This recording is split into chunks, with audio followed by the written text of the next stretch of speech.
I wish to take a moment to announce that I have formally transmitted the request for the extradition of former Finance Minister Ken Ofori Atta and his chef de cabinet, Mr. Ernest Dako Akori.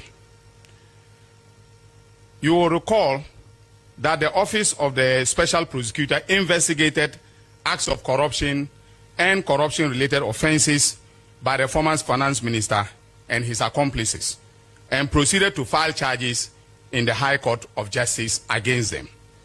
On November 19, 2025, that is this year, my office received a formal request from the Office of the Special Prosecutor to initiate extradition proceedings for Kenneth Ofori Atta and Ernest Dako Akori from the United States of America.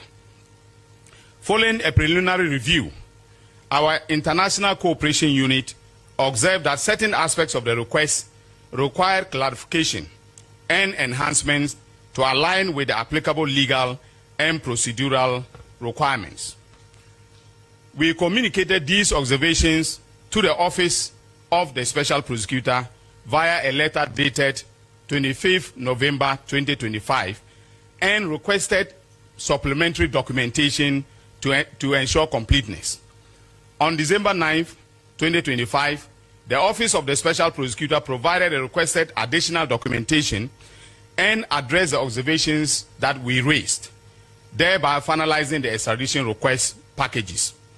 Subsequently, on December 10, 2025, my office transmitted the complete request to the Ministry of Foreign Affairs for onward transmission to the competent authorities in the United States of America. That is, in this case, the Department of Justice of the United States. At this point, it is left to the American authorities, especially the judicial authorities, to make a determination on whether a sufficient basis exists for the two accused persons to be extradited to Ghana to stand trial. And because the matters have already been filed, and because they have been filed by the Office of the Special Prosecutor, I am not permitted to go into the details of the charges. But the charge sheet is a public document and has been made available, and all of you, I'm sure, have access to it.